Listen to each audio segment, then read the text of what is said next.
Personal ID थी सैयद अबरार काज़मी, वो कहीं भी कभी भी चेक की जाए। तो ऐसी ना कोई आईडी मैंने बनाई थी, ना इससे मेरा कोई तल्लुक था। अच्छा। तो बाद में पता चला कि एक ऐसी आईडी है जिससे गलतफहमी हो गई है और इस केस में इसे गिरफ्तार कर लिया गया। जबकि उस रात भी मुदस्सिर शाह ने खुद मुझ पर टार्चर नहीं किया, वो खुद बैठा रहा है और यही लोग टार्चर करते हैं। जब मैं ये लोग दुल्हन की बात कर रहे हैं आप? जी जी जी, यही 5 लोग थे। अच्छा। उसमें शराजे में क्या क्या मंगवा रहे थे आपसे? वो कह रहे थे जी आप हमें वीडियो बनाएंगे, आप कह रहे हो कि ये गलती मुझसे हुई है, अच्छा। मैंने ये किया है, तो बस इतनी सी बात देनी है, 2 दिन के बाद आप घर को चले जाओ।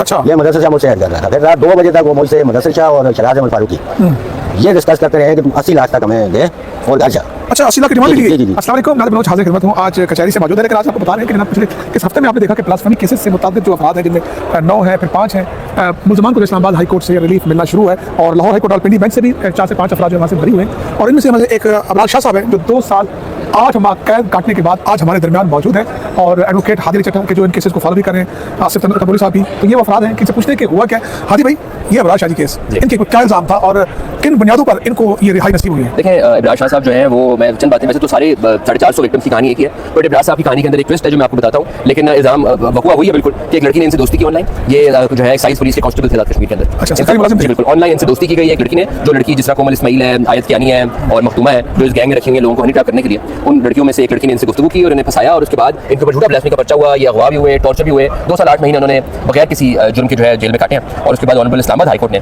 इनकी जो बेल है वो अलाउ की, और उस बेल के अंदर यही सवाल पूछे कि ना तो सिम की ओनरशिप इनके नाम, ना इनकी फोन की बाबत कोई सबूत, जो इनके ऊपर ऑनलाइन अकाउंट प्लांट किया गया जो नाम का, उस अकाउंट की बाबत भी कोई सबूत नहीं है सफाई मसल के ऊपर कि वो अकाउंट इन्होंने बनाया, इन्होंने इस्तेमाल किया। तो इनको बिल्कुल ही बेकसूर है उस मामले के अंदर, और बस एक गैंग है राउत गैंग ने झूठा इल्जाम लगा के इन्हें फंसा लिया, पैसे एक्सटॉर्शन कर लिए। ये अपनी कहानी खुद सुनाएंगे कि मेरे पास वो बेहतरीन बताएं आपके साथ क्या वक़्त पेश हुआ था, कौन देखना चाहती है, जानना चाहती है कि आखिर 2 साल 8 माह आपने कैद गुजारी, किस जुर्म में?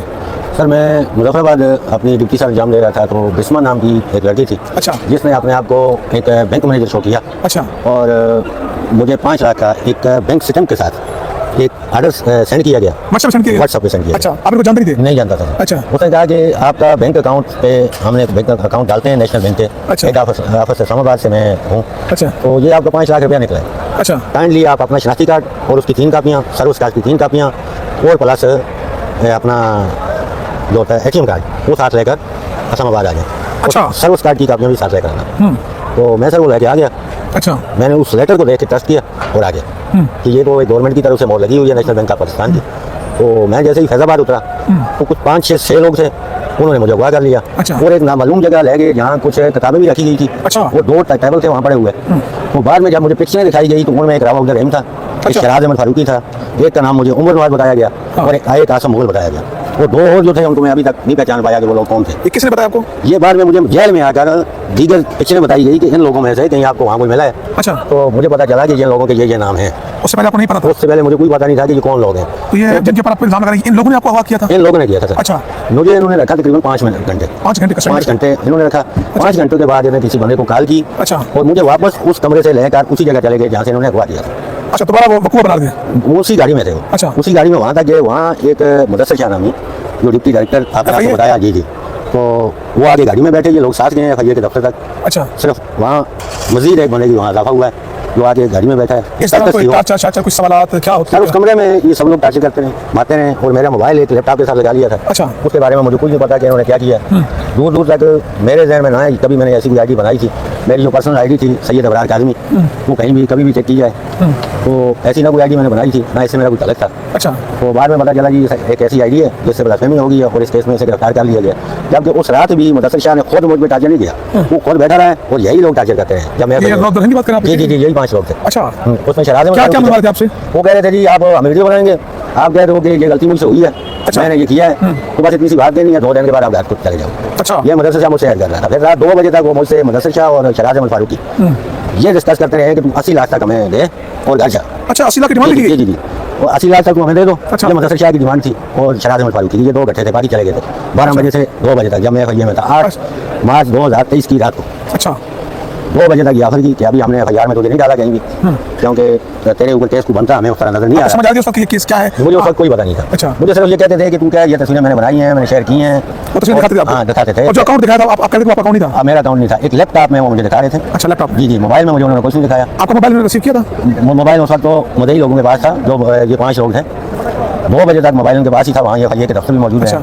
तो 2 बजे उन्होंने फिर ये किया कि एक आईडी थी क्योंकि उसके ऊपर अलीना खान नाम लिखा हुआ था। वो आईडी उठाते थे, अच्छा। उसकी जगह जो की आईडी लगाते थे और एक प्रिंट निकालते थे। ये चीज़ वहाँ मैंने देखी। अच्छा। जी जी। और 18 ब्लैंक पेपर पे मुझसे असाइन अंगूठे लिए गए, बिल्कुल कोई चीज़ उन पर नहीं लिखी हुई थी। वो बहुत ज़्यादा टार्चर करते थे, वो हमें लगाने पर अलबत्ता वो वीडियो बयान मैंने नहीं दिया। शदीद टार्चर के बावजूद मैंने नहीं दिया। अच्छा। और उसी टार्चर की वजह से ये अगर दांत आपका देखा जाए तो ये दांत टूट गया था। अच्छा। जी जी। तो उसके बाद उन्होंने रोज़न दांत किससे तोड़ा आपका? ये शराज अहमद फारूकी। जी जी। तो आपके मोबाइल से कुछ बरामद हुआ?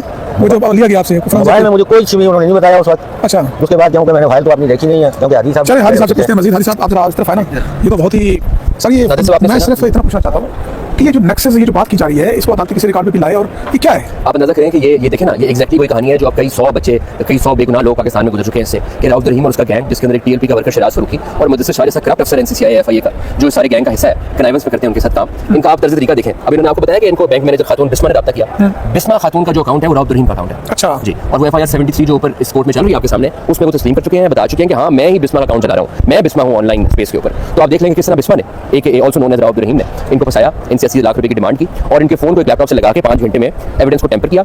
एक अलीना खान नाम की जो आईडी है उसके ऊपर फोटोशॉप करके जो लगा दिया और ये 2 साल 8 महीने जेल में रहे। इनके 2 साल 8 महीने कौन वापस करेगा? आज के मुदस्सिर शाह किधर है? मुदस्सिर शाह जी पेशावर में डेप्यूटी एडिटर के में। अच्छा, तो इनको शामिल तफ्तीश नहीं करना चाहिए था? वो जो आप लोग इतनी बड़ी एक मेहनत की जस्टिस इजाज़ साहब इजाज़ के पास। देखें वो उस कोर्ट में तो बारहा मुदस्सिर शाह को तलब किया गया, बुलाया गया, समझ के वहाँ पे नहीं पेश हुआ क्योंकि उसके पास कोई दिफा में बात है ही नहीं, उसके काले करतूतों के ऊपर पर्दा डालने के लिए कोई चीज़ है ही नहीं। लेकिन उस ऑनरेबल सरदार इजाज़ साहब, जस्टिस सरदार इजाज़ साहब की कोर्ट ने एक ऑर्डर किया था कि आपने अब्दुल्ला शाह के मर्डर की तहकीकात करनी है और 2 बंदों की टीम को वो जो है मुकर्रर किया गया था, जिसमें आईजी इस्लामाबाद और डीजी एनसीसीआई जो है उनको कहा गया था। और हम उम्मीद करते हैं कि वो 2 रुकनी टीम अब्दुल्ला शाह के मर्डर के केस को जरूर इन्वेस्टिगेट करेगी। जिस तरह इनको उठा के 5 टॉर्चर किया, दांत टूट गया, उस तरह अब्दुल्ला शाह को उठा के टॉर्चर किया, जान की बाजी।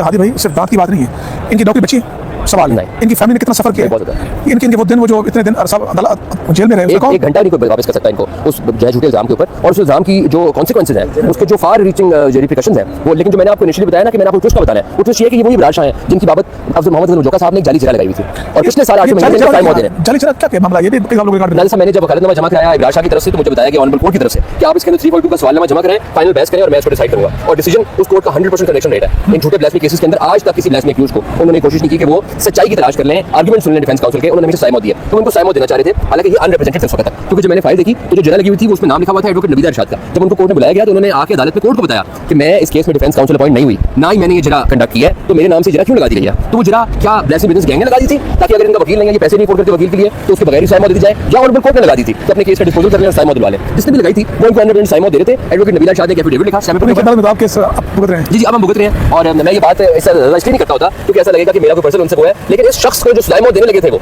उसका जवाब ही कौन लेगा उनसे? इस कुर्सी पे हम लोगों ने इसलिए बैठाया कि वो ये हरकतें करें। लेकिन उसके बाद हुआ ये कि एडवोकेट नवीदा इरशाद ने एफिडेविट लिखा और बताया कि मैं डिफेंस काउंसिल नहीं हूं। उस एफिडेविट की बुनियाद पे ये फैमिली, इमरान शाह की फैमिली एमआईटी में गई, एमआईटी का फैसला आया और मुझे साहब से सारे ब्लास्फेमी केसेस लेके 2 नई कोर्ट को दे दिए गए। उन्होंने कहा आप ये केसेस नहीं सुनेंगे जो आपकी जरा पकड़ी हुई है उसके बाद। चलो जी, बहुत शुक्रिया। ये तो एक केस है, एक सामने आपसे इमरान शाह, इसके अलावा बहुत सारे और लोग हैं जिनको जमानत नहीं मिल रही, उनकी भी एक शख्स की एक कहानी है। आपको सुनेंगे कैसे लेकर गए, किस तरह। अब ये जो राउफ रहीम है और बाकी अफराद जिनके बारे में कहा जा रहा है, एफआईए का काम कर रहे थे, एफआईए का नहीं, देखे वो गैंग का काम कर रहे थे। बीच में बैठा था, मैं क्या लूं? वो गैंग एफआईए पे हावी था, एफआईए उनकी सहूलत कारी करती थी, एफआईए अपने हिस्से की एक्सटॉर्शन के पैसे लेती थी। चलिए बस अब तक इतना ही, दीजिए, अल्लाह हाफिज़। ठीक हो गया जी। ये तो जबरदस्त होगा कि अबरार शाह जी भी आ गए।